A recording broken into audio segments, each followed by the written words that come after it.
मार्च का महीना सबसे बेस्ट रहता है इन बड़ियों को बनाने का। और एक बार बना लो आप पूरे साल भर के लिए स्टोर कर सकते हो। तो चलिए आज बनाते हैं मूंग दाल की बड़ी, जो कि खाने में बहुत ही स्वादिष्ट लगती हैं। अगर आपके घर में सब्जी नहीं है तो आप इनको बड़ी आसानी से बना सकते हैं। तो यहाँ पर ये देखिए मैंने मूंग की दाल छिलके वाली ली थी।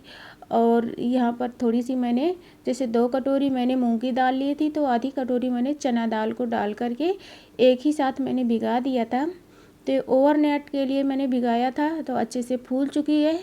तो ये देखिए कुछ इस तरह से रगड़ने में इसके जो छिलके हैं वो निकल रहे हैं। अगर आपके पास धुली हुई दाल है तो उससे भी बना सकते हैं, लेकिन हमारे यहाँ ये इसी दाल से बनाई जाती है।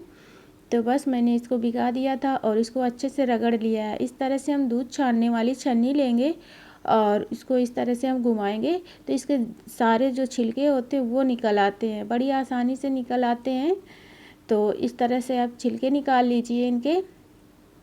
तो जिनको छिलका निकालना नहीं आता है तो बस इस तरह से निकाला जाता है। मैं इसीलिए ये दिखा रही हूँ। लगभग यूपी के हर घर में ये मतलब बढ़िया बनती ही हैं। तो इस तरह से देखिए इसको हम साफ़ करते हैं, बड़ी आसानी से साफ़ हो जाता है। सारा छिलका ऊपर आ जाता है रगड़ने के बाद और आसानी से निकल भी जाता है। तो बस जिस भी भगोने में लीजिए दाल उसको पूरा भर दीजिए पानी से और इस तरह से छन्नी घुमाएंगे तो ये अपने आप ऊपर ऊपर इसमें ये पूरी ये छिलका निकल आएगा। तो ये देखिए कुछ इस तरह से इतना सारा छिलका निकल कर तैयार हुआ है। तो अभी मैं इसको थोड़ा सा और रगड़ लूँगी और रगड़ने के बाद जो छिलका निकलेगा उसको मैं निकाल करके फिर आपको दाल दिखाती हूँ। तो ये देखिए दाल हमारी अच्छे से साफ़ हो गई है। तो अब चाहो तो आप इसको मिक्सी जार में पीस लीजिए या फिर आप इसको इस तरह से सिलबट्टे में पीस लीजिए। तो मैंने इसको सिलबट्टे में पीस कर तैयार किया है, क्योंकि इसमें ना मुझे पानी बिल्कुल भी नहीं डालना था। अगर आप पानी डाल देंगे तो फिर दाल गीली हो जाएगी, तो जो आप बड़ियाँ बनाएंगे वो बिल्कुल कड़क बनेंगी, सॉफ्ट नहीं बनेंगी। और जब आप सब्ज़ी बनाओगे ना तो वो कड़क ही रहेंगी, तो वो खाने में बिल्कुल भी अच्छी नहीं लगेंगी। तो इस तरह से मतलब जब बनाए तो विशेष ख्याल रखें कि इनमें पानी बिल्कुल नहीं डालना है। और इस तरह से हो सके तो अगर सिलबट्टा है तो सिलबट्टे में ही पीस कर तैयार करें ये दाल। नहीं तो आप मिक्सी जार में पीस सकते हैं, लेकिन बिना पानी के आप चम्मच से चला चला कर पीसिए। उसके बाद इस तरह से हम इसको अच्छे से फेंट लेंगे। तो इसमें पानी नहीं डालना है और करीब 3 मिनट तक इसको अच्छे से फेंट लेना है ताकि अच्छे से फ्लफ़ी हो जाए। हम इसमें कुछ भी नहीं डालेंगे, ना ही सोडा। तो इस तरह से हम अच्छे से फेंटने के बाद ये फूल जाती है। तो ऐसे ही हमारी बढ़िया भी फूली फूली बनती हैं। तो ये देखिए पानी में डालकर देखेंगे तो ये जब दाल ऊपर आ जाए पानी के तो समझो आपकी दाल बहुत अच्छे से फेंट लिया है और ये बहुत अच्छी बन गई है। तो बस ऐसे ही हमको तैयार कर लेना है। एक छोटी सी ही ट्रिक होती है, इनको बनाने में कोई दिक्कत नहीं होती है। बस दाल को आपको अच्छे से फेंट लेना है ताकि आपकी बढ़िया अच्छी बने। तो बस हम इस तरह से कोई भी बड़ी सी थाली परात कुछ भी लीजिए, आपके घर में जो भी बड़े बर्तन हैं तो आप इस तरह से ले लीजिए। मैं यहाँ पर बिल्कुल 2 बूंद तेल हाथों में लगाकर इस तरह से रगड़ दे रही हूँ ताकि निकालने में आसानी हो। वैसे भी ये सूख जाती हैं तो बड़ी जल्दी निकल जाती हैं। तो ये देखिए हाथ में इस तरह से थोड़ा सा हम ये दाल लेंगे इस तरह से और इस तरह से इसको अंगूठे की मदद से पीछे से इस तरह से ढकेलेंगे तो आगे आ जाती है।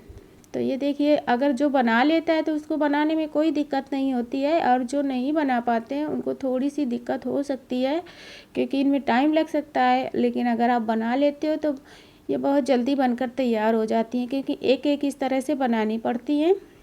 तो अगर आप इस तरह से हाथ से नहीं बना पाते हैं तो आप किसी पॉलीथीन में मतलब भर करके और उसमें थोड़ा सा एक साइड कैंची से काट कर छेद करके भी बना सकते हैं, कि कोई कीप में भरकर बना सकते हैं।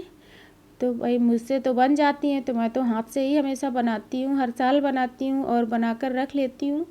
पूरे साल के लिए हो जाती हैं, क्योंकि गर्मियों में ना सब्जियां नहीं आती है ज़्यादा। तो लगता है हम रोज़ रोज़ क्या बनाएं क्या ना बनाएं, तो इसकी सब्ज़ी ना बहुत ही टेस्टी बनती है। और तो चलिए इस तरह से देखिए मैंने सारी बनाकर तैयार कर लिया है। अब हम इसको ना डायरेक्ट धूप में ही रख देंगे, क्योंकि इस वक्त ना धूप बहुत अच्छी होती है। और यकीन मानिए 3 से 4 घंटे की अगर धूप लगा देंगे ना, मार्च के महीने में बहुत अच्छी धूप होने लगती है, तो ये बिल्कुल आसानी से सूख कर तैयार हो जाएंगी। और अगर आपके घर में धूप नहीं आती है तो आप इनको पंखे के नीचे या फिर मतलब कहीं हल्की फुल्की हवा भी आती होगी तो भी रख देंगे तो ये सूख जाएंगे। तो ये देखिए अभी इसमें मैंने 2 घंटे की ही धूप लगाई थी और अच्छे से ये अपने आप निकल आई है, सूख गई हैं। तो यहाँ पर मैंने पूरे 4 घंटे की मतलब पूरे दिन की धूप लगा ली थी। और ये देखिए मैं दूसरे दिन इनको दिखा रही हूँ आपको, कितने अच्छे से सूख चुकी हैं। और ये इस तरह से मतलब अच्छे से सूख गई हैं, तो मैं इनको स्टोर करके रख लेती हूँ।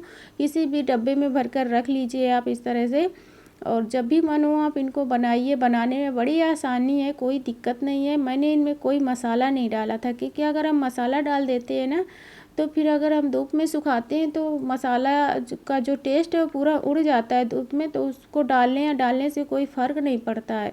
हाँ, आप चाहो तो अदरक मिर्ची डाल सकते हो पीसने में, लेकिन मैंने कुछ भी नहीं डाला है, क्योंकि हम जब सब्ज़ी बनाते हैं तो सारे मसाले डालते ही हैं, और सारे मसाले जो फ्रेश डालते हैं तो उनका टेस्ट ही अलग होता है।